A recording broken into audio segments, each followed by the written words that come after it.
My name's Cameron Alexander Granger. I am primarily a video artist, and I also work in other lens-based techniques. I'm from Cleveland, Ohio. I live in Columbus, Ohio now. I have been here for many years. Ohio, and particularly Columbus, really informs my work. The work is a testimonial to the discriminatory design practices in urban development. How, if left unchecked, these things can decimate a community.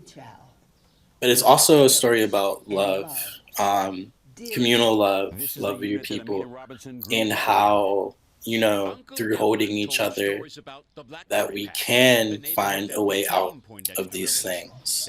It's a very dense work. It's one of the longer pieces that I've made. And I think that is because it is more historical than I think other things that I've tackled. There's a real story here. And even though my work has always talked about my upbringing and my people, I've never been so intentional about the story of the place that I'm talking about. I've never been so specific of what the exact place that I am talking about is, if that makes sense. Care is a very important thing for me, as I'm telling these stories, as I'm talking about these living, breathing people and these living, breathing communities, taking to heart the stories that I've heard from the Black folks that have kind of loved on me since I've moved to the city. Really taking their stories to heart and trying to create something that can act as some sort of capsule for these emotions that we're going here.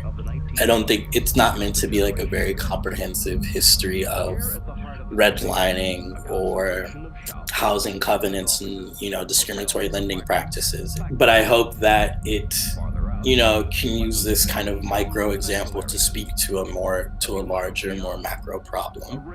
Learning about the history of how this has happened in your community, because it's happened everywhere. It's not just an Ohio thing.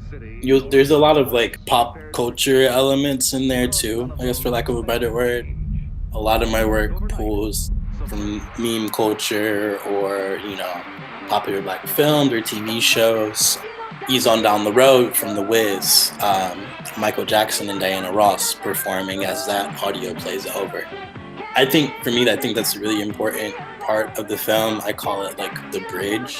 One of my favorite authors, a writer, Hanif Abdurraqib, and he's from Columbus. And in his most recent book, Little Devil in America, he talks about Soul Train lines and how there are these moments when, Black folks will have a partner. Sometimes it's a partner that they've known for a long time and they came together to participate in this Soul Train line.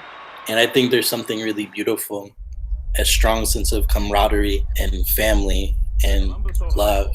Two Black folks coming together, cheered on by rows of other Black folks to get on out, to get to the other side of wherever they need to get to.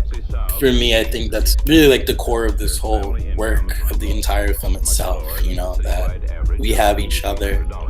There's a whole slew of evil people and systems and things on all sides that want to see us done wrong.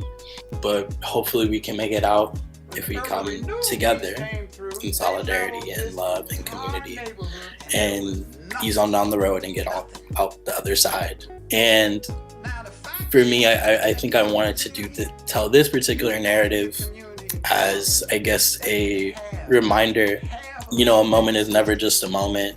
The now is never just the now. It's always tethered to the ever. A moment is just, another part of a series of moments. And I think it's important to remember that and keep that in mind, that these things don't just come out of nowhere, that there's a number of things that have got us here. And so we need to pay attention to that.